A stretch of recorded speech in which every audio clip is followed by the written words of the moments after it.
नमस्कार, DD news पर आप दो टूक देख रहे हैं। मैं हूं अशोक श्रीवास्तव।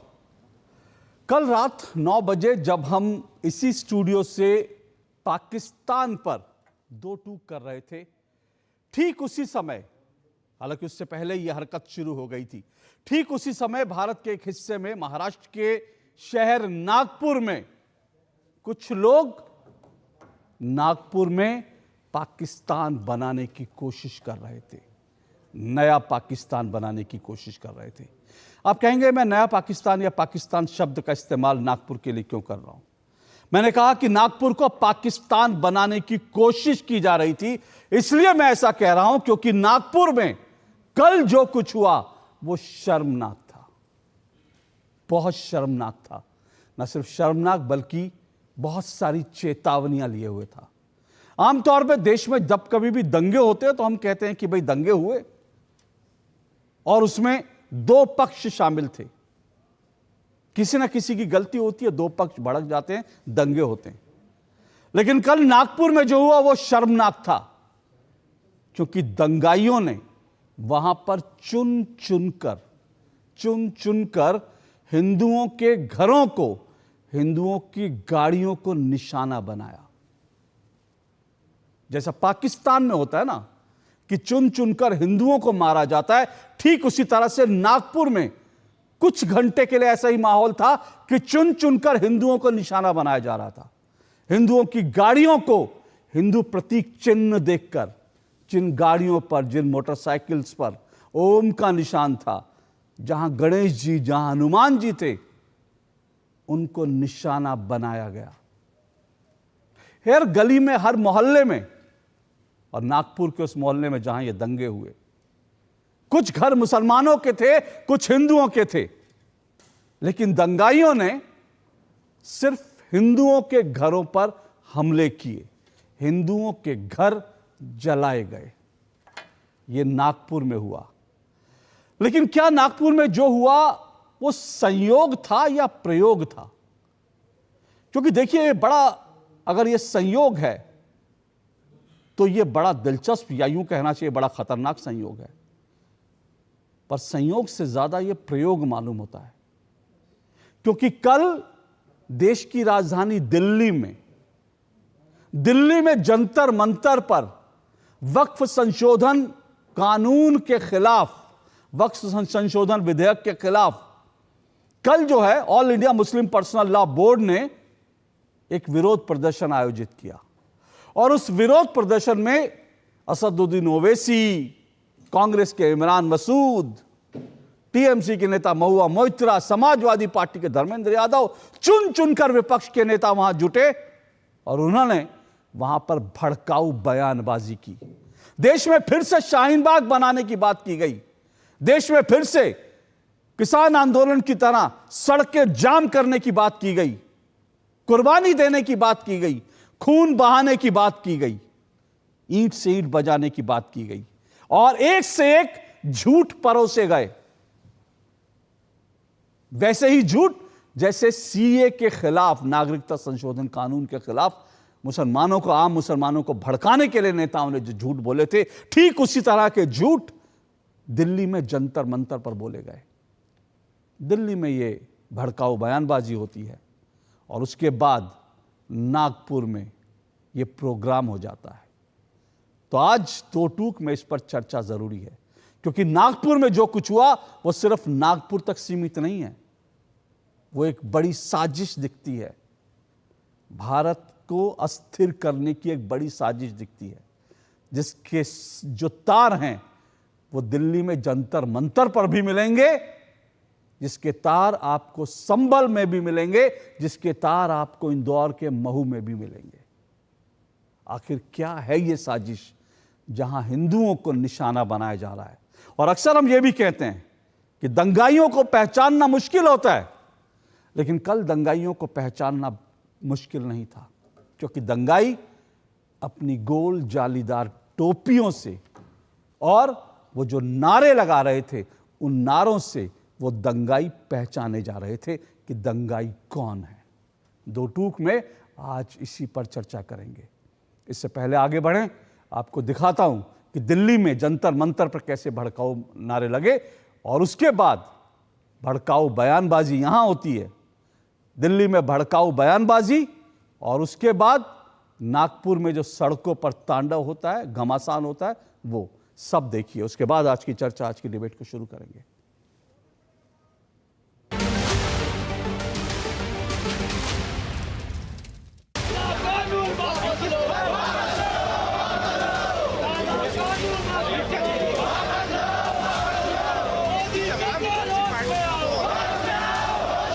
अब सिर्फ सड़क से काम नहीं चलेगा, थोड़ी तकलीफें रसन, फिर थोड़ी सी तकलीफेदार, उसके बाद है दोस्तों आराम ही आराम। ऑल इंडिया मुस्लिम पसल्ला बोर्ड जंतर पे मंत्र पढ़ने नहीं आया है। अगर आप जनरल डायर के रास्ते पर चलना चाहते हैं तो सुन लीजिए, आपकी गोलियां कम पड़ जाएंगी, हमारे सीने कम नहीं पड़ेंगे। इस लड़ाई को केवल दिल्ली तक सीमित नहीं करना है, पूरे हिंदुस्तान के एक एक सूबे में लेके जाना है और यकीनी बनाना है कि ये जो धक्का है हम बर्दाश्त नहीं करेंगे। आप ये खबर दे दीजिए कि वो पास करके दिखाएं और फिर देखें कि क्या हश्र होता है उनका।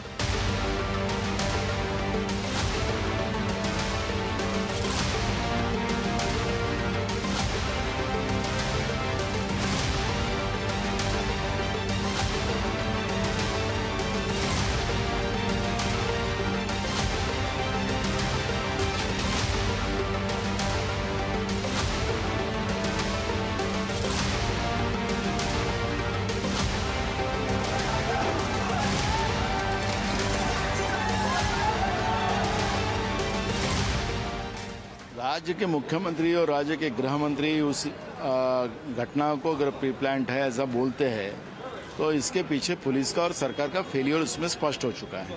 नागपुर के महल इलाके में जिस प्रकार से तनाव की स्थिति निर्माण हुई, ये बहुत ही निंदनीय है।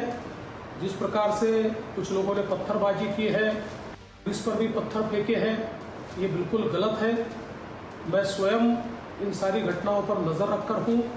मैंने पुलिस कमिश्नर को ये कहा है कि कानून व्यवस्था बनाने के लिए जो भी कड़े से कड़े कदम उठाने की आवश्यकता हो वो उठाए जाए। सरकार की दिल्ली से गली तक भाजपा की सरकार है, क्या कब्र को लेकर आंदोलन करने की आवश्यकता है? और किसको आप बोल रहे हैं? आपको खुद को करना है ये सब, सरकार आपकी है, आप करना चाहिए। तो आंदोलन या मोर्चा या किसी को कब्र जलाने की जरूरत क्या है? मोमिनपुरा में एक भी गाड़ी खड़ी नहीं की। इसका मतलब ये होता है कि ये पूर्व नियोजित साजिश थी क्या? इसकी भी पुलिस तफ्तीश कर रही है। उनको बिल्कुल बख्शा नहीं जाएगा, उनके ऊपर कड़ी कार्रवाई की जाएगी। ये एक नया पैटर्न है हिंदुओं को डराने का, हिंदुओं को ऊपर अपने लोगों से हमला करवाने का, फिर हिंदुओं को भड़काने का और दंगा में उसको लाना है। प्रश्न केवल उसको हटाने का नहीं है, औरंगजेब की कब्र नहीं, औरंगजेब की सोच को हटाने का है जो कांग्रेस के और विपक्ष के दिमाग में भर गई है। कभी भी ऐसी घटना होती है तो पहला रिपोर्ट सीएमओ को आता है, सीएम के मोबाइल फोन पे आता है, होम डिपार्टमेंट भी आता है, दोनों डिपार्टमेंट्स उनके साथ है। क्या उनको पता नहीं था ये होने वाला है? मेरा अंदाज यही है कि भाजपा को महाराष्ट्र का मणिपुर करना है। यानी 2 दुकान हिंदुओं के होंगे और उसके बीच में 2 दुकान मुस्लिम के होंगे, तो सिर्फ हिंदुओं के मकान में घुसे, मुस्लिम मतदार को कुछ नहीं हुआ। वो ठेला दिख रहा है आपको वहाँ, एक मिनट, वो दवाखाने के पास एक ठेला दिख रहा है, एक मुस्लिम बांधव का है, उसको कुछ नहीं हुआ। उसके बाजू में एक बूढ़ी माँ का ठेला था, वो टूट गया।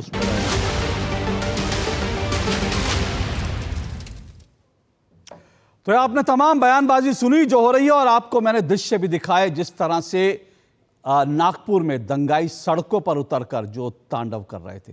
दो टूक में आज इसी पर हम चर्चा करेंगे। और आज की चर्चा में, आज की डिबेट में मेरे साथ फिलहाल 4 मेहमान जुड़े हैं। आइए परिचय करवा दूं। मेरे साथ समीर बकरे जुड़े हैं। समीर बकरे जो हैं बीजेपी के प्रवक्ता हैं। समीर बकरे महाराष्ट्र से हैं।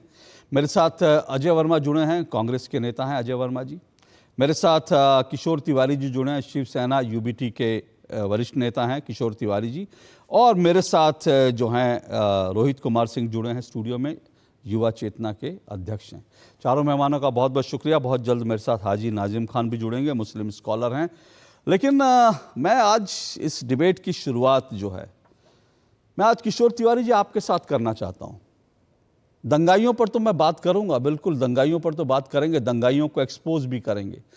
दंगाइयों को जो लोग बचाते हैं, दंगाइयों के पक्ष में जो लोग उतरते हैं, उन सेकुलर जिहादियों के भी आज उनसे भी दो टूक होगा। लेकिन आज मैंने सुबह आपका एक बयान सुना। मैं संजय राउत से उम्मीद करता हूं, संजय राउत जिस तरह के बयानबाजी करते हैं, आपके नेता हैं, अब तो आप उनको नेता कह के संबोधित करते हैं कि संजय राउत आपके नेता हैं। उद्धव ठाकरे के साथ साथ अब संजय राउत भी आपके नेता हैं। लेकिन संजय राउत से तो मैं उम्मीद करता हूं कि वो कोई ऐसा बयान नहीं देंगे जिसको लेकर के कहा जा सके कि शिवसेना वही शिवसेना। लेकिन आज आपका एक मैंने बयान सुना, आपने ये जो पत्थरबाज थे जो चुन चुनकर हिंदुओं के घरों, हिंदुओं की गाड़ियों को निशाना बना रहे थे, जिन्होंने हिंदू प्रतीक चिन्ह देखकर, ओम का निशान देखकर, गणेश जी देखकर, हनुमान जी देख करके जिन्होंने उन वाहनों को जलाया, उनको आप बच्चा कह रहे थे कि ये बच्चे हैं।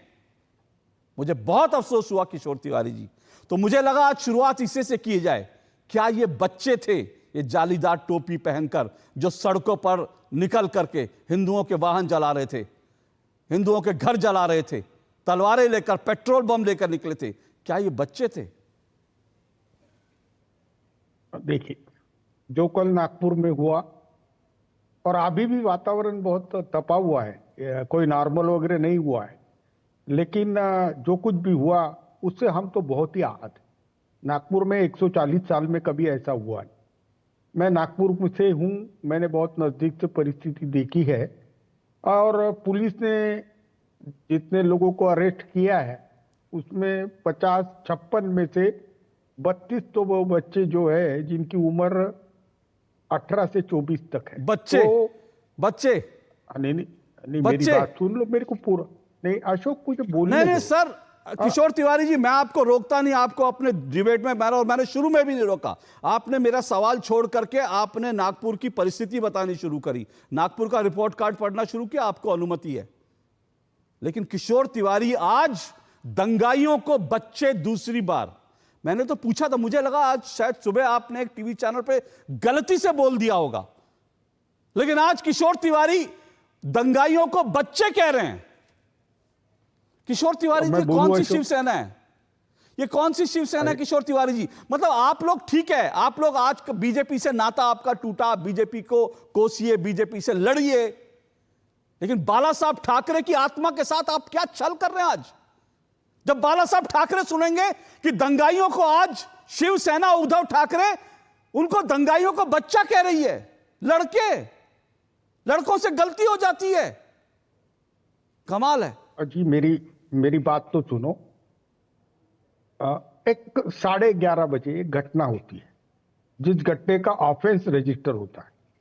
विश्व हिंदू परिषद और बजरंग दल के मोर्चे के अंदर एक प्रतीकात्मक कब्र को जलाया जाता है और उसके पर विवाद होता है, पुलिस इंटरवेंशन करती है और 2:30 बजे फिर तनाव होता है, फिर शांत किया जाता है। पुलिस सतेज होती नहीं है। उसके बाद 5:30 बजे भी एक घटना होती है, उसके बाद भी सतेज होती नहीं। 7:30 बजे एक दूसरे भाग में टेंशन होता है, वहीं भी सतेज होती नहीं।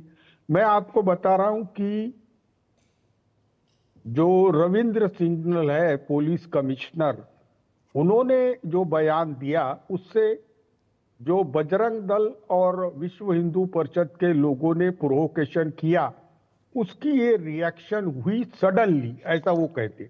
वो ये भी कहते कि बाहर के लोग नहीं आए थे, वहां पे गिट्टी पत्थर जो पड़े थे वही है।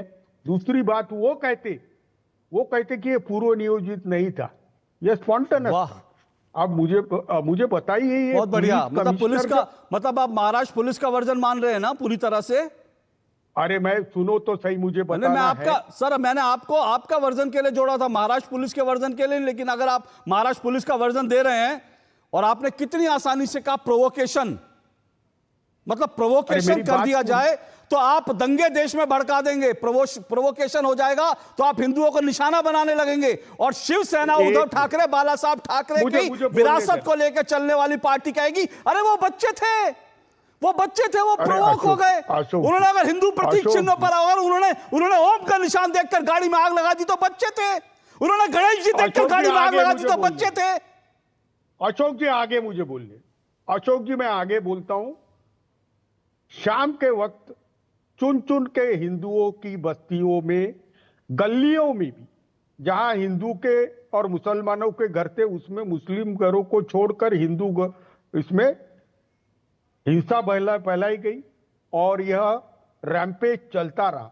ये हांसापुरी में हुआ, ये भावसार गली में हुआ और इससे तो सबसे व्यतीत नितिन गडकरी हुए। अगर नितिन गडकरी सक्रिय नहीं होते तो कितनी देर चलता मुझे मालूम नहीं, लेकिन ये पुलिस की विफलता है, ये इंटेलिजेंट की विफलता है। नागपुर के अंदर हिंदू समाज सुरक्षित नहीं है।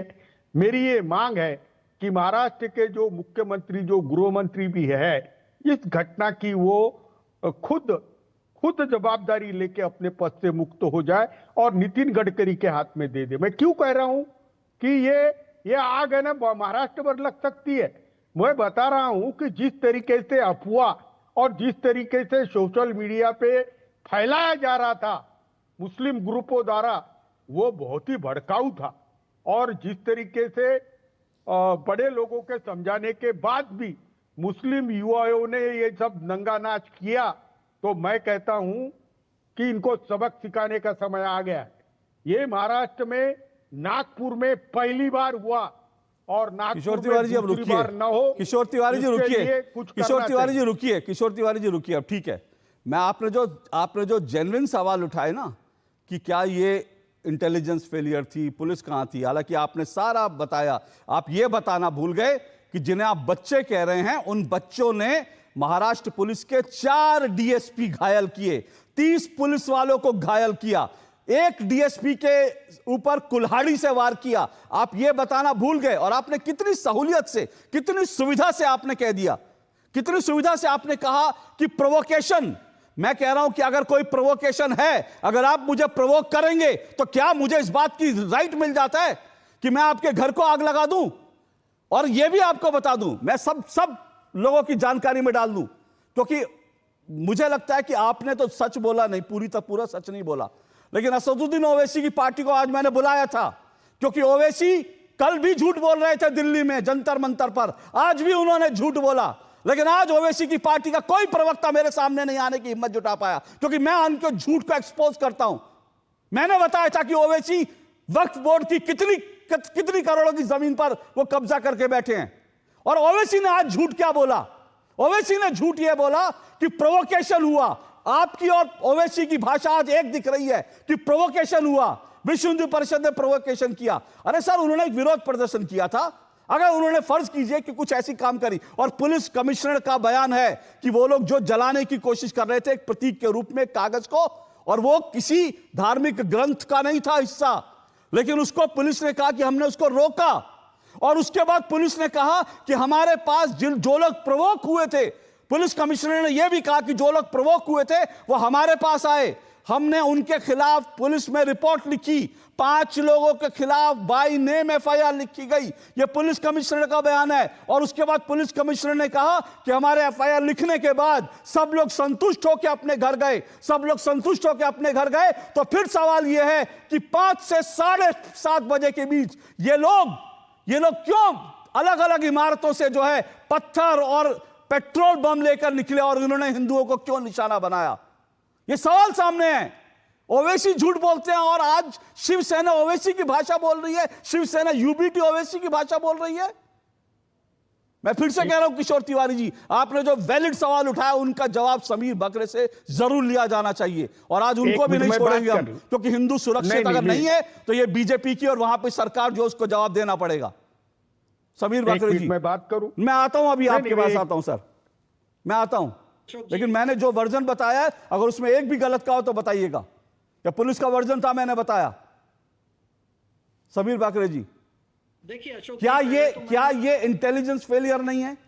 1000 लोग अगर निकल कर आते हैं या 500 ही होते हैं, वो लोग इतने सारे पत्थर, 1 टन पत्थर सर, पेट्रोल बम। देखिए अशोक जी, मैं आपको कुछ मतलब इसकी जो अभी जो देश में आपने अभी आपके ओपनिंग स्टेटमेंट्स में कहा है कि जो दिल्ली में हुआ, जो नागपुर में उसका प्रयोग करने की कोशिश की गई, तो ये पहली बार ये लोग ये कोशिश नहीं कर रहे। इनका एक डीप स्टेट पूरे दुनिया में चल रहा है। इनको क्या होता है कि हर बार कुछ ना कुछ इनको पहले तो किसान आंदोलन खड़ा करते हैं, किसानों को बहका के ये करते हैं। तो जो सरकार है, चुनी हुई सरकार को डिस्टर्ब करना, डेमोक्रेटिकली इलेक्टेड गवर्नमेंट को डिस्टर्ब करना, ये डीप स्टेट का काम है। ये साजिश कोई नागपुर में नहीं हुई है। ये साजिश ये इंटरनेशनल भी हो सकती है, नेशनल भी हो सकती है। तो ये जो साजिश के पीछे का पर्दाफाश हमारे मुख्यमंत्री जो माननीय देवेंद्र जी ने कहा है कि साजिश में किसी को छोड़ा नहीं जाएगा और हम लोग इसके तह तक जाएंगे। और जो जो लोगों ने कल चुन चुन के हिंदुओं के घरों पे जो अटैक किया है, उनको उसकी कड़ी से कड़ी सजा होगी। और दूसरा, आप देखिए कि कल जो पुलिस के बारे में जो किशोर तिवारी जी बोल रहे थे, पुलिस ने वक्त चलते वो पूरा इंसिडेंट को कंट्रोल किया और कोई जान माल की हानि न होते हुए ये इंसिडेंट कम हुआ। रात भर कॉम्बिंग ऑपरेशन चला है और जो भी अगर कोई इंटेलिजेंस में भी कमी रह गई होंगी, उसका भी देवेंद्र जी ने बोला है कि हम देखेंगे। पालक मंत्री हमारे चंद्रशेखर बावनकुळे जी हो या देवेंद्र जी हो, ये सख्त नेता माने जाते हैं। देवेंद्र जी का एडमिनिस्ट्रेशन और होम मिनिस्ट्री में पूरा कंट्रोल है। आप देखिए, ये साजिश को पर्दाफाश किया जाएगा। नागपुर की जनता की शांति। समीर जी, मेरा सवाल लीजिए। आप लोग करेंगे, बहुत अच्छी बात है। आप लोग ये जो कर रहे हैं, आप साजिश का पर्दाफाश कीजिए। जो लोग हैं उनके खिलाफ कड़ी से कड़ी कार्रवाई होनी चाहिए और वो कड़ी से कड़ी कार्रवाई दिखनी चाहिए जैसे यूपी में दिखती है। और मुझे लगता है अगर वो मॉडल नहीं अपनाया गया, अगर एक एक के घर पर जो है ये जो दंगाई थे, एक एक को अगर नहीं रगड़ा गया, तो फिर सवाल बड़े सारे उठेंगे आपकी साथ। लेकिन मेरा सवाल, जो बात कही गई, मैं उस पर दोबारा आ रहा हूं जो किशोर तिवारी जी ने सवाल उठाया। सवाल यह है कि भाई आप लोगों ने यूपी चुनाव में नारा लगाया, एक हैं तो सेफ हैं, महाराष्ट्र चुनाव में, और लोग एक हुए। आप लोगों के पीछे लोग एक हुए, देवेंद्र फडणवीस जी के लिए एक हुए, बीजेपी के लिए एक हुए, लेकिन सेफ क्यों नहीं हुए? हिंदू इस तरह से निशाने बनता रहेगा तो सवाल यह कि कुछ तो कहीं चूक हुई होगी ना, पुलिस की कुछ चूक होगी। मैं नहीं कह रहा जो किशोर तिवारी जी, मैं उनका वर्जन मानने के लिए तैयार नहीं हूं। अगर पुलिस वहां पर दिख रही है, मौके पे दिख रही है, पुलिस पे पथराव हो रहे हैं, पुलिस पर कुल्हाड़ी से वार हो रहा है, तो इसलिए मैं ये पूरी तरह से मानने को तैयार नहीं हूं कि पुलिस ने कुछ नहीं किया। लेकिन सर, क्या कानों कान भनक नहीं लगती आपकी सरकार को? देखिए, हिंदू सुरक्षित है। देवेंद्र जी के राज में हिंदू सुरक्षित है। एक है तो सेफ है, हमने नारा दिया था। और महाराष्ट्र में पूरी तरह हिंदू सेफ है। आप देखिए, हिंदू समाज शांतिपूर्ण तरीके से उन्होंने प्रदर्शन किया। उसके बारे में अफवाह फैला कि इनको कुछ ना कुछ दंगा भड़काना था, इसलिए इन्होंने किया। अब मुझे बताइए कि अगर हिंदुओं ने कुछ डिसाइड किया रहता इसका रिएक्शन देना, तो आप पूरे देश ने देखा रहता फिर कैसा हुआ रहता। तो हिंदू सहिष्णु है, इसका मतलब है डरपोक नहीं है, वीक नहीं है। अगर हिंदुस्तान में हिंदू सहिष्णु है, इसलिए पूरा शांति का माहौल है। और जो ये क्रिमिनल्स है, जो ये दंगाई है, जो इनके जो आका बैठे हैं डीप स्टेट के, और जो भी नागपुर में हुआ है, नेशनल स्टेज पे हुआ है, आप देखिए कि थोड़ा सा भी इनको ना, यूपी की आप बात कर रहे हैं, आप देखेंगे कि जिस तरीके से इनको सजा दी जाएगी, ये एक मिसाल होगी कि इसके बाद नागपुर छोड़ो, महाराष्ट्र में कहीं भी दंगाइयों का हिम्मत नहीं होगा। और जो लोग, मैं तो किशोर तिवारी जी की मेरे को दया आती है कि ये कहां मतों की राजनीति के लिए कहां तक गिर गए। समाजवादी के जैसे मुलायम सिंह जी ने कहा था कि लड़कों से गलती होती है, और कांग्रेस की गोदी में जाके बैठे इस तरीके की ये बात कर रहे हैं। समीर जी रुकिए। इस देश की सेकुलर राजनीति जो है ना, उसकी इस देश की जो सो कॉल्ड सेकुलर राजनीति, जब मैं सेकुलर कहता हूं तो इन्वर्टेड कॉमा में लगा के कहता हूं, इस देश की जो सेकुलर राजनीति है ना, वो अच्छों को वोट के लालच में तुष्टीकरण के रास्ते पर ले जाती है। उसका सबसे बड़ा और सबसे ताजा उदाहरण अगर भारत की राजनीति में कुछ होगा तो उद्धव ठाकरे की पार्टी होगी। मुझे लगता है इतिहास में लिखा जाएगा उद्धव ठाकरे की किस तरह की पार्टी सेकुलर हो गई, और सेकुलर होने के बाद उन्होंने दंगाइयों को बच्चे कहना शुरू कर दिया। अपने आप में इतिहास में लिखा जाना चाहिए। लेकिन मैं फिर कह रहा हूं, आप लोग जो करेंगे ठीक है, और वो देश देखेगा और इंतजार करें। लेकिन आपने कहा ना हिंदू सहिष्णु होता है। देखिए, दिक्कत क्या है, हिंदू ना सरकारों के भरोसे बैठता है। हिंदू कभी अपने घर में कोई हथियार नहीं रखता, कभी सड़कों पर निकलकर बवाल नहीं करता, वो सरकारों के भरोसे बैठता है। हिंदू ये सोचता है कि हमने उत्तर प्रदेश में योगी जी को बना दिया मुख्यमंत्री, हमने देवेंद्र फडणवीस जी को मुख्यमंत्री महाराष्ट्र में बना दिया, हमने नरेंद्र मोदी जी को देश का प्रधानमंत्री बना दिया, तो उसको लगता है कि भाई हमारी सुरक्षा जो है, घड़ी मत देखिए सर, अजय वर्मा जी घड़ी मत देखिए, आपको मौका दूंगा, रुकिए, घड़ी मत देखिए। दिक्कत यह है कि हम हिंदू बैठ जाते हैं इस भरोसे पे कि सरकारें हमें बचाएंगी। मैं बाद में करूंगा अशोक जी। फिर सॉरी, कुछ कह रहे हैं आप? आधा घंटा हो गया, मैं बाद में अटेंड कर लूँ। ठीक है, ओके, थैंक यू, शुक्रिया।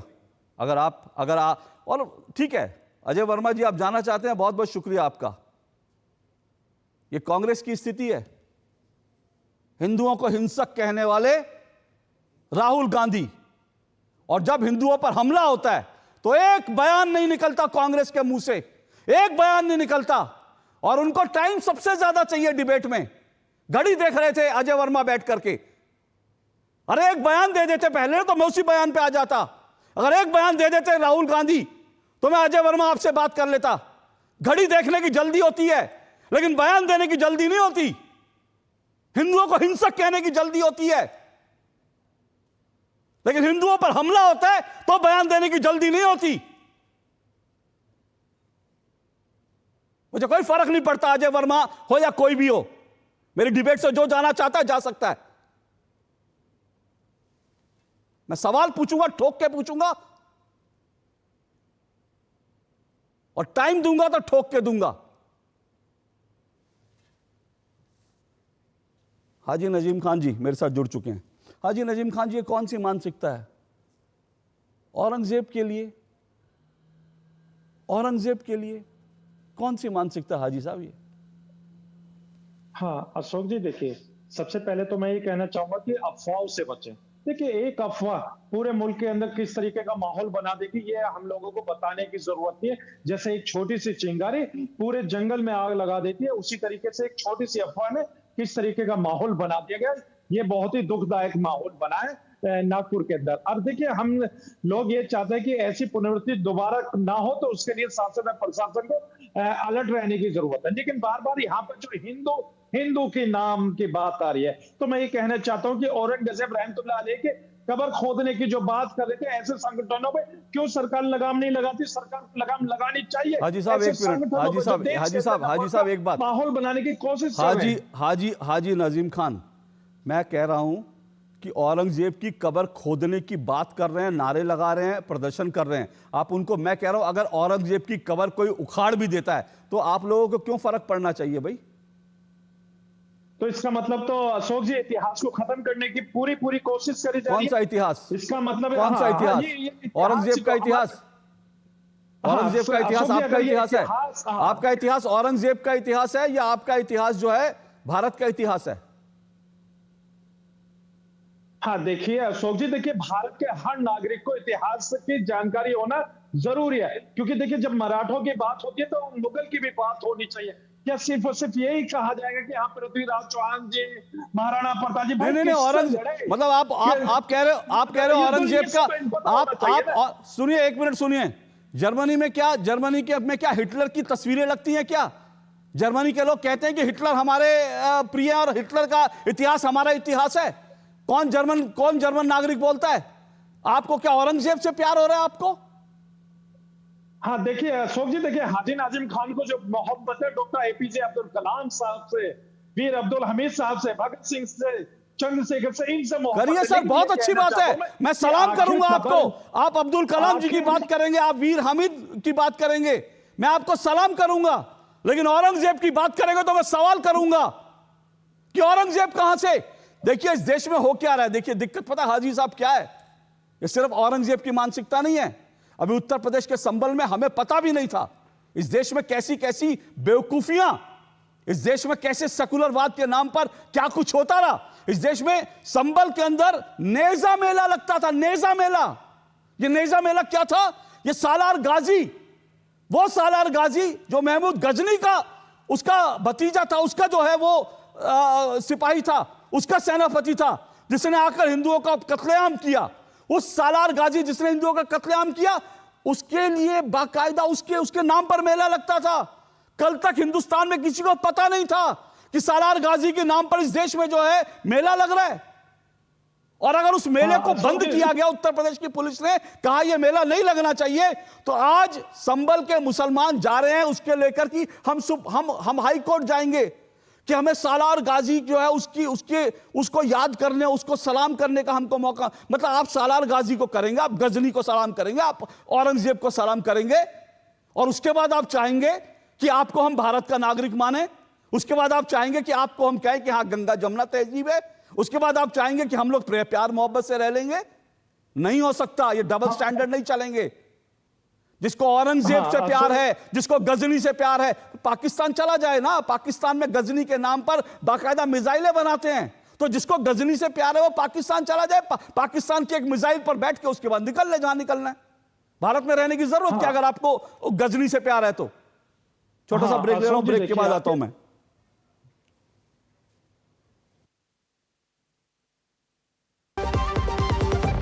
सस्ते वाले दाल मसाले स्वाद हुआ बेकार, MDH की हल्दी मिर्ची धनिया करे कमाल, ये रंग दे, ये खुशबू दे, ये तीखा, ये कम पड़े, क्या निराला MDH मसाला। जो लक्ष्य चुना था समझ आने लगा है। GLA यूनिवर्सिटी, उच्च लक्ष्य की निश्चित प्राप्ति।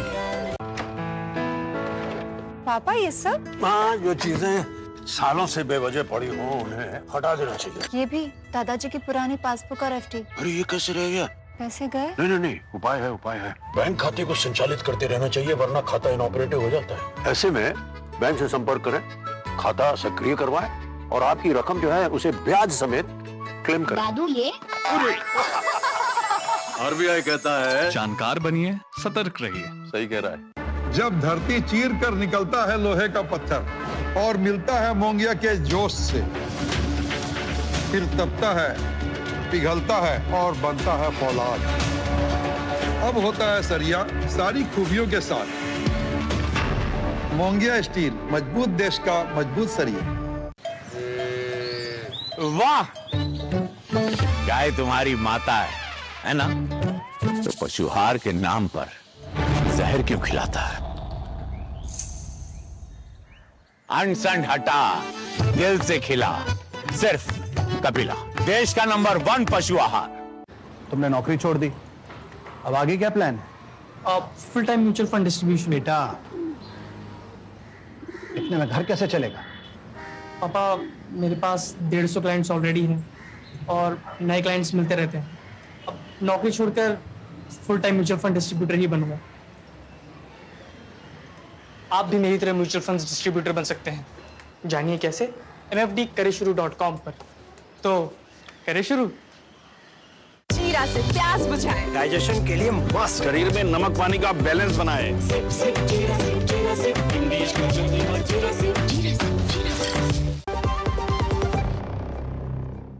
दो टुक आप देख रहे हैं, दो टुक में हम चर्चा कर रहे हैं, नागपुर को लेकर चर्चा कर रहे हैं। और नागपुर का जो तार है वो सिर्फ नागपुर तक नहीं है। मैंने पहले ही कहा कि अचानक से वक्फ संशोधन जो बिल है वो आने की तैयारी है। सरकार ने उसको लेकर ऐलान कर दिया कि ऐलान तो क्या किया, लेकिन जो खबरें आ रही हैं उसमें बताया गया कि संसद के बजट सत्र के अंतिम सप्ताह में जो है ये वक्फ संशोधन विधेयक लाया जाएगा। और इसको रोकने के लिए सड़कों पर निकलने की चेतावनी दिल्ली में दी जा चुकी है। दिल्ली में लोग सड़कों पर उतरे हैं और सड़कों पर उतर के उन्होंने कहा है कि ये सब कुछ नहीं चलेगा। और इसको लेकर के कल दिल्ली में विरोध प्रदर्शन हुआ, जहां भड़काऊ बयानबाजी की गई, और यहां हुए भड़काऊ बयान और नागपुर में हुआ घमासान। क्या ये संयोग है या प्रयोग है, इन सब पे चर्चा कर रहे हैं। 4 मेहमान मेरे साथ जुड़े हुए हैं। मेरे साथ बीजेपी से समीर बाकरे जी जुड़े हुए हैं, मेरे साथ जो है किशोर तिवारी जी शिवसेना UBT के नेता हैं, हाजी नाजिम खान मुस्लिम स्कॉलर हैं, रोहित कुमार सिंह युवा चेतना से मेरे साथ जुड़े हुए हैं, मेरे साथ वैसे अजय वर्मा भी जुड़े हुए थे, जिनकी पार्टी को अभी दिल्ली में 0-0 मिले और जिनकी पार्टी को अभी हरियाणा के लोकल बॉडी चुनाव में भी 0-0 मिले। और 0-0 लेने वाली पार्टी के प्रवक्ता घड़ी देखकर कि 25 मिनट तक उनको टाइम नहीं मिला तो वो डिबेट छोड़कर चले गए। पार्टी लाती है अंडे, लेकिन डिबेट में सबसे ज्यादा उनको बोलने का मौका चाहिए। तो बहरहाल वो चले गए। लेकिन मैं रोहित कुमार सिंह, ये जो हुआ नागपुर में, क्या आपका रिएक्शन है? क्योंकि मैं फिर से कह रहा हूं ये छोटी बात नहीं है और इसके तार जो है बड़े गहरे तक जुड़े हैं। अशोक जी, इससे दुर्भाग्यपूर्ण शायद कुछ नहीं हो सकता है। मैं आज देश के सबसे महत्वपूर्ण प्लेटफॉर्म से देश की जनता के समक्ष कुछ महत्वपूर्ण बिंदुओं पर चर्चा करना चाहूँगा। देश की आज़ादी के बाद देश की बहुसंख्यक आबादी जो सनातन धर्म में विश्वास रखती है, जो सनातनी है, जो हिंदू है, उस धर्म को मानने वाले मठ मंदिरों पर सरकार का अधिग्रहण हुआ, देश के एक हिंदू ने कभी कोई आवाज़ नहीं उठाई। हमारे यहाँ सती प्रथा समाप्त हुई, विधवा विवाह प्रारंभ हुआ, बाल विवाह समाप्त हुआ। Hindu code bill Congress party ने नेहरू जी के माध्यम से कई रूप में प्रस्तुत किया, उसको लाया। देश की बहुसंख्यक आबादी ने कभी कोई प्रश्न नहीं किया। लेकिन आज जब देश के यशस्वी लोकप्रिय प्रधानमंत्री माननीय नरेंद्र भाई मोदी ने अल्पसंख्यक वर्ग में बहुतायत संख्या वाले मुसलमान माताओं और बहनों के जीवन में नया प्रकल्प लाने के लिए ट्रिपल तलाक को समाप्त किया, तो मुसलमानों में कौतूहल हो गया और उन लोगों ने सरकार के खिलाफ मोर्चा खोल दिया। आज वक्फ के नाम पर जो कांग्रेस पार्टी ने 50 सालों से ज़्यादा इस देश में राज किया और भूमाफियाओं के साथ षड्यंत्रकारी शक्तियों को मिलाकर कांग्रेस ने वक्फ के नाम पे गरीब मुसलमानों की संपत्ति को भी अधिग्रहण करा लिया। आज जब प्रधानमंत्री जी उन गरीब पासमानदा मुसलमानों के कल्याण के लिए कोई नई नीति ला रहे हैं, वक्फ में संशोधन करना चाह रहे हैं, तो फिर इस देश में कांग्रेस को, समाजवादी पार्टी को, राष्ट्रीय जनता दल को पेट में दर्द क्यों हो रहा है और मुसलमानों में इतनी आपत्ति क्यों हो रही है? नागपुर में जो भौंदा प्रदर्शन विपक्ष के इशारों पर किया गया है, और शर्म आनी चाहिए उद्धव ठाकरे जी को। आप इसे विपक्ष के इशारों पर क्यों कह रहे हैं? 100% विपक्ष इन्वॉल्व है। कल जिस प्रकार से दिल्ली के जंतर मंतर पे ओवैसी ने गर्जना की, समाजवादी पार्टी के नेताओं ने गर्जना की, कांग्रेस पार्टी के वयोवृद्ध नेताओं ने गर्जना की, और ठीक 24 घंटे के अंतराल में नागपुर में इस प्रकार की विभत्स घटना को प्रस्तुत किया जाता है, तो क्या आप इसको कोरिलेट नहीं करेंगे? जिस प्रकार से श्रीनगर में पाकिस्तान फंडेड लोगों के द्वारा पत्थरबाजी की जाती थी, और भारतीय जनता पार्टी की सरकार जब इस देश में आई, हम तो देश के आम नागरिक की कैपेसिटी में ये बात बोल रहे हैं, हम किसी राजनीतिक दल से संबंध नहीं रखते हैं, लेकिन देश के आम नागरिक हैं, देश के नौजवान हैं। जब इस देश में मोदी जी प्रधानमंत्री बने तो आज वो पत्थरबाज कहाँ चले गए? आपको याद होगा, आप देश के बड़े पत्रकार हैं श्रीवास्तव साहब, देश का कोई प्रधानमंत्री घाटी में जाता था तो हुर्रियत के नेताओं के यहाँ सजदा करने चला जाता था। मैं धन्यवाद देता हूं भारत माता के वीर सपूत और यशस्वी लोकप्रिय ओजस्वी प्रधानमंत्री आदरणीय नरेंद्र भाई मोदी को। इन्होंने हुर्रियत का नामो निशान समाप्त कर दिया। आज कश्मीर में अमन और चैन की स्थापना हो गई। ये वक्फ संशोधन बिल अविलंब पास होना जरूरी है। अगर ये नहीं पास हुआ तो इस देश का कल्याण नहीं हो सकता है। कांग्रेस पार्टी जमींदोज हो गई है, फिर भी कांग्रेस पार्टी के अंदर चेतना नहीं जग रही है। शर्म आनी चाहिए उद्धव ठाकरे जी को। आपके पिताजी ने जीवन पर्यंत संघर्ष किया सनातन के ध्वज को लेकर, और आज संजय राउत औरंगजेब की तरफदारी करते हैं। जिस औरंगजेब ने हिंदुओं पर अत्याचार किया, हिंदू धर्म को मिटाने का हर संभव प्रयास किया, शर्म आनी चाहिए उद्धव ठाकरे आपको, और शर्म आनी चाहिए संजय राउत को। आऊंगा, 1 मिनट रुकिए, पहले किशोर तिवारी रिस्पॉन्ड करें। किशोर तिवारी, देखिए, लोगों को ये दुख तो है, ऐसे मौके पर आपकी पार्टी से उम्मीद की जाती थी कि अगर हिंदुओं पर हमला होगा तो आपकी पार्टी हिंदुओं के लिए खड़ी होगी। मुझे तो याद है महाराष्ट्र में, मुंबई में जब कभी हिंदुओं पर कुछ हमला होता था तो लोग देखते थे कि शिवसेना हमारे पक्ष में खड़ी होगी और फिर उसके बाद हमें कोई हाथ नहीं लगा पाएगा। आज आप लोग विपक्ष में जाकर आज आप लोग उनके साथ खड़े हैं। आज आप लोग दंगाइयों को बचाने के लिए उनको बच्चा कह रहे हैं। और ये क्या मतलब, मैं देख रहा संजय राउत ये कह रहे थे कि भाई हिंदुओं को डराने के लिए अपने ही लोगों से बीजेपी ने हमला करवा दिया। सर, बीजेपी से लड़ाई लड़िए ना, राजनीतिक लड़ाई लड़िए, लेकिन इस तरह से हिंदुओं के साथ चलाओ मत कीजिए। सर किशोर तिवारी जी। नहीं, एक मिनट अशोक जी, आपकी बातों को मैं सीरियसली लेते हुए कहता हूं कि भाई इसका कनेक्शन अगर जंतर मंतर के प्रदर्शन से, महू से, संभल से अगर है तो महाराष्ट्र के लिए बहुत गंभीर बात है। और इतना सुनियोजित ढंग से हो रहा है तो सरकार कर क्या रही है? एक बात मैं क्लियर कर देता हूं। आप क्या कर रहे हैं? हाँ, एक मिनट बोलिए। मुगलों की कब्र है या मुगलों की विरासत है, वो सबका एक लिस्ट कर ली जाए और केंद्र और राज्य सरकार में इनकी सरकारें है तो ये एक निर्णय लेकर उसको उखाड़ दो ना। मेरी सरकार, मेरी पार्टी उनके साथ रहेगी, लेकिन अब सरकार इनकी आज एकनाथ शिंदे सुबह सुबह वहां प्रदर्शन करते दिखे और पूरे महाराष्ट्र के अंदर कलेक्टर ऑफिस में जाकर निवेदन दिया गया विश्व हिंदू परिषद के तरफ से और बजरंग दल के तरफ। लेकिन नागपुर में गणेश पेट थाने में दिया गया और थाने के बाहर निकल के बड़े नारेबाजी हुई। लेकिन नागपुर के जो सांसद है नितिन गडकरी जी, उन्होंने जो स्टैंड लिया उस स्टैंड में उन्होंने ये जो आपकी अवर्चन है ये पूरी एक अंतर्राष्ट्रीय या राष्ट्रीय स्तर पर हिंदू विरोधी साजिश है, ऐसा नहीं बोला। नागपुर के लिए ये बहुत ही बुरा प्रसंग था। सर मैं माफी चाहता हूं, नितिन आपकी पार्टी के अध्यक्ष नितिन गडकरी जी नहीं है, और आपकी पार्टी अगर नितिन गडकरी जी की ही इतनी बात मानती है तो नितिन गडकरी जी तो फिर उसके बाद कहां खड़े हैं, क्या खड़े हैं, मुझे बताने की जरूरत नहीं। आज तो आप आरएसएस के खिलाफ मोर्चा खोलकर खड़े हैं। नितिन गडकरी ने तो कभी नहीं कहा कि आरएसएस जो है देश के लिए खतरनाक है, लेकिन आपके संजय राउत तो आरएसएस को भी देश के लिए खतरनाक बोलते, तो आरएसएस का हाथ बता रहे हैं इस पूरे घटना के पीछे। तो आप सर आपकी राजनीति जो है नितिन गडकरी के कंधे पर बंदूक रखकर आप चलाना चाहते हैं, वो आपकी मर्जी है सर। मैं तो हिंदुओं की बात कर रहा हूं सर। एक मिनट समीर जी आऊंगा, मैं तो हिंदुओं की बात कर रहा हूं। आप लड़ लीजिए ना, बीजेपी से लड़ लीजिए, कौन रोक रहा है?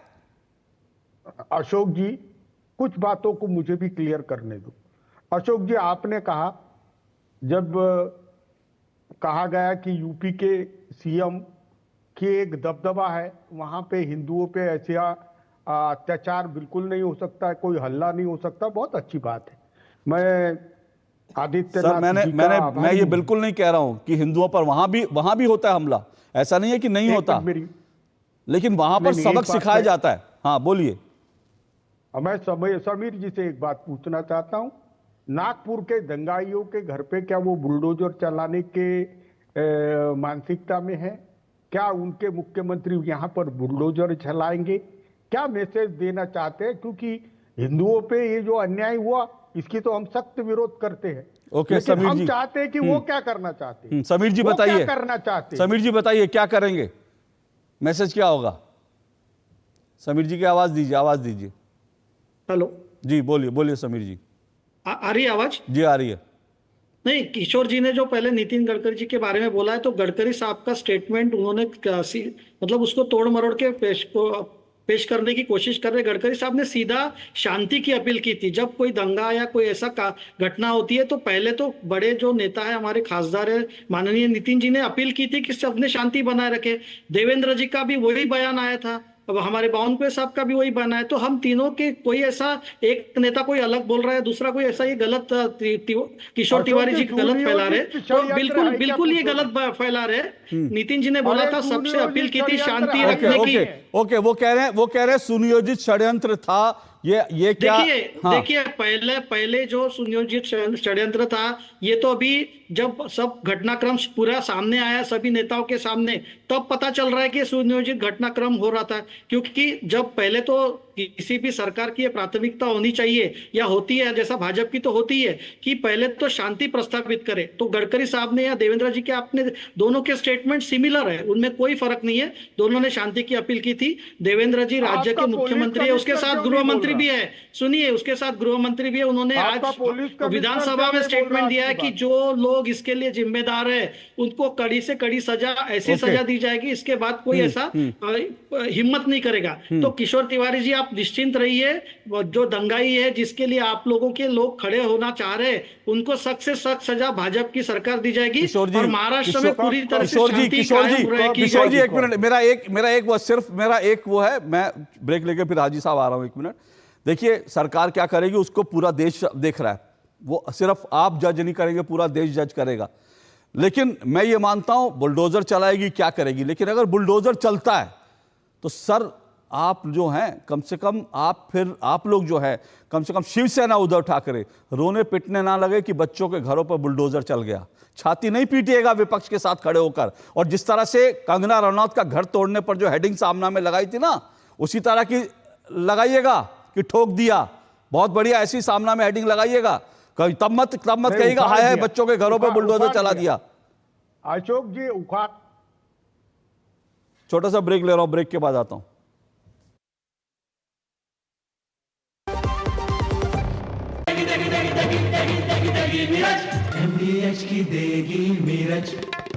देगी मिर्च का तड़का, अंग अंग फड़का। MDH की देगी मिर्च। एक ऐसा तबका जो रिटायरमेंट के बारे में आज भी बिल्कुल नहीं सोचता, वो है औरतें। औरतें कमा के भी वल्नरेबल हैं। सो एनपीएस एक इक्वालिटी ला रहा है, हम सब एक बराबर प्लेटफॉर्म पे हैं। अपने बेहतर कल को सुनिश्चित करने के लिए एनपीएस जरूरी है। जन जन का रखे ध्यान, टीबी मुक्त भारत अभियान। जब सुरक्षित है वे लोग जिन्हें अधिक है टीबी होने की संभावना, तभी साकार होगी टीबी मुक्त भारत की कामना। पहले से मौजूद स्वास्थ्य परिस्थितियाँ टीबी होने की संभावना को बढ़ा सकती हैं। इस वर्ग में आप या आपका परिवार भी हो सकता है। इस समूह में आते हैं वे लोग जिन्हें पिछले 5 वर्ष में टीबी हुआ हो, 60 वर्ष या उससे अधिक आयु, धूम्रपान या शराब का सेवन करने वाले, कुपोषित, टीबी निकट संपर्क हुआ हो, मधुमेह रोगी, HIV से पीड़ित लोग। तो टीबी के लक्षण होने पर तुरंत अपनी जांच कराएं। अगर टीबी ना हो तो जरूरत पड़ने पर टीबी प्रिवेंटिव थेरेपी से सुरक्षित हो जाएं। अन्यथा निशुल्क दवा और उपचार का लाभ उठाएं। आइए हम सब मिलकर देश को टीबी मुक्त बनाएं। Treat every TB patient best at the very first opportunity. स्वास्थ्य एवं परिवार कल्याण मंत्रालय द्वारा जनहित में जारी। नमस्ते मास्टर जी। अरे करुण, तुम शहर से कब वापस आए? परसों आया मास्टर जी, माँ का बार बार फोन। अच्छा गिरधर, तुमने जो जानकारी दी उससे मेरे बेटे का काफी भला हुआ। Thank you sir. यार गिरी, तो पॉपुलर बन गया तू। पॉपुलर नहीं यार, डिस्ट्रीब्यूटर बन गया म्यूचुअल फंड्स का। मैं इन सभी की मदद करता हूँ, उनका भला होता है तो वो दुआ देते हैं। वाह यार। अगर आप भी मेरी तरह म्यूचुअल फंड्स डिस्ट्रीब्यूटर बनना चाहते हैं तो जाइए mfdkareshuru.com पर। तो करें शुरू। MDH का किचन किंग किचन में हो तो हम सब कुछ बना सकते हैं। बैंगन का भरता, आलू गोभी, भिंडी मसाला और भी बहुत कुछ। MDH। दो टुक आप देख रहे हैं, दो टुक में हम चर्चा कर रहे हैं नागपुर में जो कुछ हुआ उसी पर हम चर्चा कर रहे हैं। नागपुर में जो हुआ उससे साफ तौर पर है कि औरंगजेब बहाना है, हिंदू निशाना है। हिंदुओं को निशाना बना के, टारगेट बना करके उनके घरों पर हमले किए गए, उनकी गाड़ियां जलाई गईं और उनके घरों पर जो हैं वो हमले किए गए। इन्हीं सब पर हम चर्चा कर रहे हैं। 4 मेहमान मेरे साथ जुड़े हुए हैं। हाजी साहब बोलिए। देखिए, जो कुछ हुआ नागपुर में, जो हुआ, मैं फिर से कह रहा हूँ, ये एक बड़ी साजिश है। आप सोचिए हो क्या रहा है इस देश में सर। मैं तो ये कह रहा हूँ, आप जैसे मुस्लिम स्कॉलर्स को आगे आकर इन लोगों को आईना दिखाना चाहिए, जो रमजान पे जो है वो दिन भर रोजा रखें और शाम को जो है हिंदुओं को टारगेट करने निकल जाते हैं। क्योंकि महू में जो कुछ हुआ, महू में भी इस तरह से भारत की जीत पर एक जश्न निकाल रहे थे, उसके ऊपर जो है मस्जिद से निकलकर हमला होता है और यहां पर भी देखिए किस तरह से हिंदुओं को टारगेट किया जा रहा है। क्या ये सब शोभा देता है? हाँ अशोक जी, देखिए जिस तरीके के नागपुर की घटना, देखिए हम लोगों को बड़ा दुख है, लेकिन मैं फिर कहना चाहता हूँ, देखिए एक शेर के माध्यम से कि चलती बंदूक के दहाने पे हैं, हमको मालूम है हम निशाने पे हैं। देखिए अशोक जी, हम लोग तो हमेशा निशाने पर रहे और देखिए जिस तरीके की यहाँ पर घटना घटी है, तो हो सकता है अगर जांच की जाए यहाँ पर कि जो वो असामाजिक तत्व हैं जो नफरती माहौल अपने दिल में लगा के माहौल खराब करने की कोशिश कर रहे, टोपी लगा के आए, हो सकता है कि वो उस धर्म से या उस मजहब से ताल्लुकात ना रखते हो, लेकिन उस मजहब इस्लाम को बदनाम करने के लिए हो सकता है कि वो टोपी लगा के आए और नकाब पोश हो। ये तो जांच का विषय है। लेकिन जिस तरीके के नागपुर को लेकर बार बार घटना के बाद जानकारी दी जा रही है, बताया जा रहा है, हम लोगों को बड़ा दुख है, लेकिन कहीं ना कहीं हम लोग भी इसके निशाने पे हम लोगों को टारगेट किया जा रहा है। बात कर रहे थे एक साहब, हाँ एक साहब बात कर रहे थे, मैं 10 सेकंड, अभी एक साहब बात कर रहे थे 3 तलाक के बारे में बात कर रहे थे, तो मैं इनको बता दूं कि 3 तलाक जो है कुरान में नहीं है, कहीं भी इसका जिक्र नहीं। अगर ये कुरान पढ़ लेते तो शायद इस बात की बात नहीं करते, लेकिन हाँ संविधान के तहत 3 तलाक कानून बना तो हम लोगों ने स्वीकार कर, हमने माना कि हाँ भारत के संविधान के अकॉर्डिंग। नाजिम जी सुनिए, वो तो उन्होंने एक रेफरेंस पॉइंट के रूप में 3 तलाक की बात की थी और आज आप मान रहे हैं, बहुत अच्छी बात है कि 3 तलाक तो नहीं था, लेकिन 3 तलाक इस देश में दिया जा रहा था। या किसी को बताने की जरूरत है, याद दिलाने की जरूरत है? फोन पर तलाक तलाक तलाक कह के कि मेरी रोटी जली हुई, मेरी दाल जला दी और 3 तलाक दे दिए जाते थे इस देश में महिलाओं किस तरह से, वो बताने की जरूरत थी। वो सिर्फ एक रेफरेंस पॉइंट था। लेकिन आपने क्या कहा? आपने कहा कि हम निशाने पर हैं। अरे सर, निशाना बनाया जा रहा है हिंदुओं के घरों को। मैं फिर से कह रहा हूं, जो पूरी रिपोर्ट है, जो प्रत्यक्षदर्शी बता रहे हैं, वो सब बता रहे हैं बाकायदा। जिस गली के अंदर ये साजिश देखिए कैसे है, जिस गली के अंदर हिंदू और मुसलमानों की गाड़ियां खड़ी होती थी, वहां पर जो है मुसलमान उस दिन गाड़ियां अपनी नहीं खड़ी करते, वो वहां पे पार्किंग नहीं करते और इशारे किए जाते हैं कि कौन कौन सी गाड़ियां किसकी हैं। जहां पर ओम का चिन्ह लगा, जहां गणेश जी लगे, उनको निशाने पर तो सर हिंदू हैं। लेकिन मैं ये कह रहा हूं कि ये जो कुछ होता है, ये जो कुछ होता है, ये जो कुछ होता है, और आपने कहा कि निर्दोष लोग, कुछ लोग जो है इस्लाम को बदनाम करने के लिए, सर आजकल टेक्निक है, सीसीटीवी में सब पकड़े जाते हैं और टेक्निक से उनके चेहरे के मिलान हो जाता है। ऐसा नहीं है कि आज की तारीख में किसी को भी पकड़ के आप सजा दे सकते हैं, वो सब पकड़े जाएंगे, घर से निकाल, सारी सीसीटीवी फुटेज हैं, कौन कहां से निकल रहा है, कौन कहां से आ रहा है, कौन भीड़ में जा रहा है, कौन गाड़ियां ठोक रहा है, उसके सब सी। हालांकि इन दंगाइयों ने सीसीटीवी फुटेज भी डिस्ट्रॉय करने की कोशिश की, सीसीटीवी तो कैमरे तोड़े हैं, लेकिन इतने सारे फुटेज हैं कि कोई बच नहीं सकता। तो ये मत मानिए कि इस्लाम को बदनाम करने के लिए कुछ लोग आए। सर इस्लाम को बदनाम कर रहे हैं लोग, उनके खिलाफ बोलिए, उनके खिलाफ मोर्चा खोलिए। नहीं मोर्चा खोलेंगे तो दिक्कत आप लोगों को होगी। हाँ अशोक जी, देखिए जिस तरीके से नागपुर की घटना का मैं बार बार जिक्र कर रहा हूं कि यह घटना बड़ी दुखदाई है, ऐसी घटना तो पूरे देश में कहीं नहीं होनी चाहिए, लेकिन जिस तरीके से हम लोगों को निशाने पर रखा जा रहा है, बार बार कहा जा रहा है, अब बात सुन तो लीजिए, मैं बात कैसे निशाने पर रखा जा रहा है मुझे बताइए ना भाई। मैं कह रहा हूं घर हिंदुओं के जले हैं, गाड़ियां हिंदुओं की जली हैं, आप बार बार कह रहे हमको निशाने पर। हाँ अशोक ये बात तो सुन लीजिए, मैं ये कहना चाहता हूँ कि औरंगजेब रहमतुल्लाह अलैह की कब्र के बारे में यहाँ विवाद चालू हुआ था, लेकिन ये क्या आज तक किसी ने भी ब्रिटिश हुकूमत की जो अंग्रेजों की कब्र भारत के अंदर है, क्या उन पे भी किसी ने बात करी कि भारत को लूटने वाले ये आक्रांत है ब्रिटिश हुकूमत, अंग्रेज, आज इनकी खबर भारत के अंदर क्यों है? क्या बात कर रहे हैं जनरल साहब, क्या बात कर रहे हैं जनरल साहब, क्या बात कर रहे हैं? क्या भारत में जनरल डायर की कोई कब्र है क्या? जनरल डायर की कोई वहां पर फोटो लगा के कोई वहां जाके पूजा करता है? जनरल डायर की कौन पूजा करता है? इस देश का कोई ईसाई भी जनरल डायर को नहीं मानता। क्यों नहीं मानता? क्योंकि जनरल डायर एक हत्यारा था, उसी तरह से औरंगजेब एक हत्यारा था, गाजी सालार एक हत्यारा था।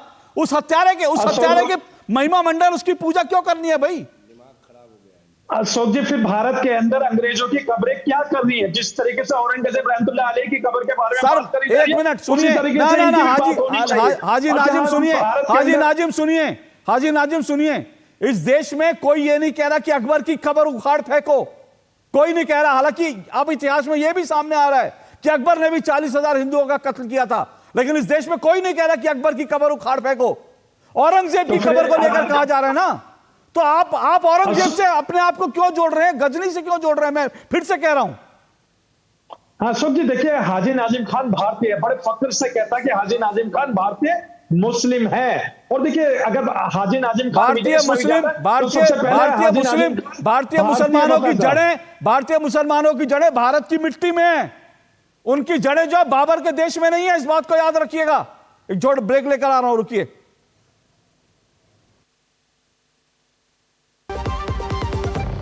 जीरा से प्यास बुझाएं, डाइजेशन के लिए मस्त, शरीर में नमक पानी का बैलेंस बनाए।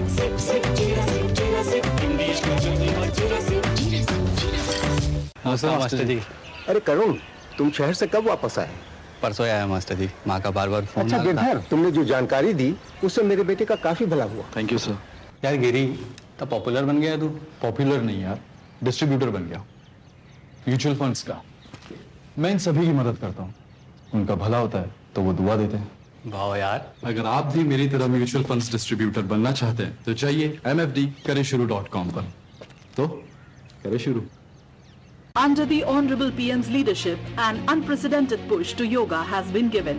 Today, yoga is playing a significant role in enhancing health and wellness across the world. PM Yoga Awards are given in recognition to outstanding contributions by individuals and organizations to the field of yoga. These awards carry a trophy, certificate and a prize of 25 lakh rupees. Hurry! Send your entries through MyGov platform before 31st March. Visit Ministry of Ayush website or MyGov platform for more details. जो लक्ष्य चुना था समझ आने लगा है। GLA university, उच्च लक्ष्य की निश्चित प्राप्ति।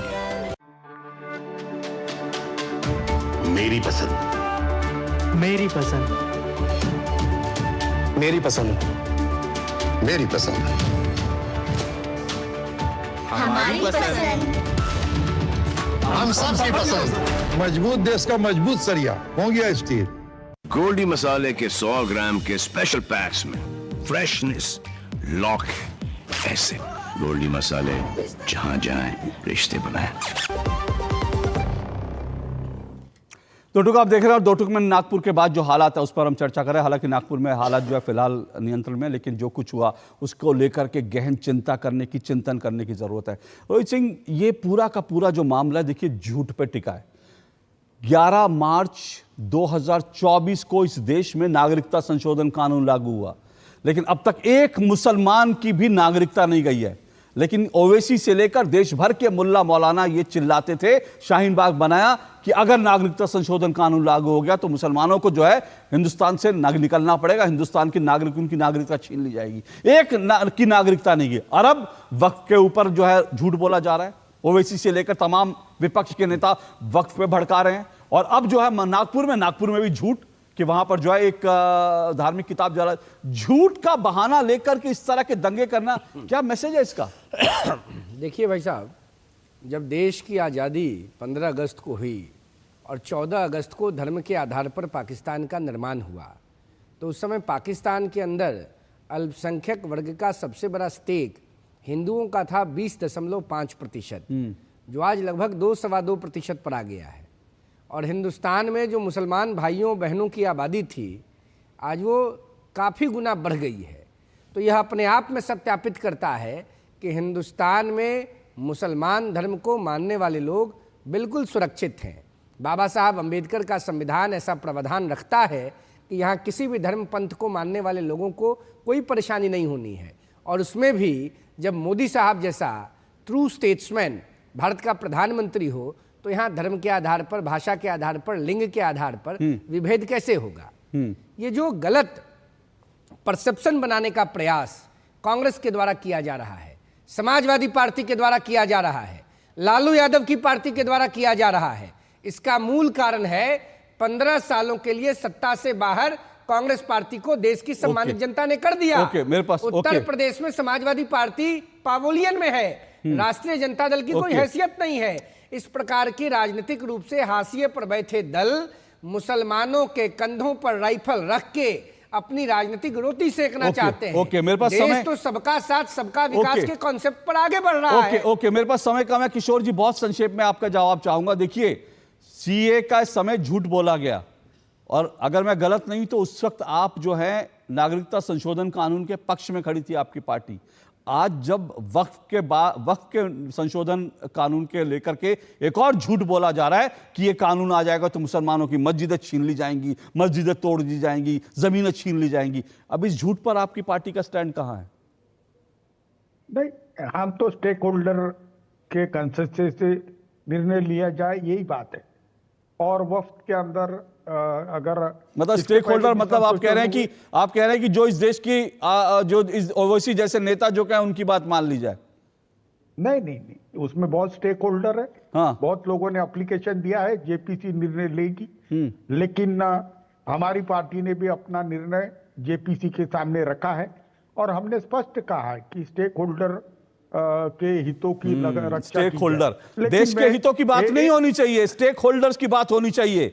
कि अगर कोई स्टेक होल्डर कहता है कि नहीं हमें तो अलग से शरिया कानून चाहिए, तो उस स्टेक होल्डर की बात सुन लीजिए, देश के संविधान की बात मत सुनिए। और ये भी एक झूठ बता रहा हूं मैं आपको, ये भी झूठ। कल जो है दिल्ली में जो प्रदर्शन हुआ उसमें संविधान के नाम पर जो पर्ची फाड़ी गई कि वक्फ कानून का देखिए संविधान के खिलाफ है जो वक्फ संशोधन बिल आ रहा है। लेकिन इस देश के संविधान में कहीं वक्फ कानून का जिक्र नहीं है, कहीं इस देश के संविधान में वक्फ बोर्ड का जिक्र नहीं है। एक और झूठ बोला जाता है इस देश में, झूठ बोल बोलकर इस देश के मुसलमानों को, अल्पसंख्यकों को भड़काया जा रहा है। और इसीलिए नागपुर जैसे हालात पैदा होते हैं। और जो सो कॉल्ड सेक्युलर पार्टियां हैं अपनी तुष्टीकरण की राजनीति के चलते इन दंगाइयों के साथ खड़ी होती हैं। यही देश का दुर्भाग्य है। इनको एक्सपोज करने की जरूरत है और देश की जनता को इनका असली चेहरा जो है, इनकी असली मंशा को समझने की जरूरत है। आज के लिए इतना ही, कल आपसे मुलाकात होगी, इजाजत दीजिए, नमस्कार।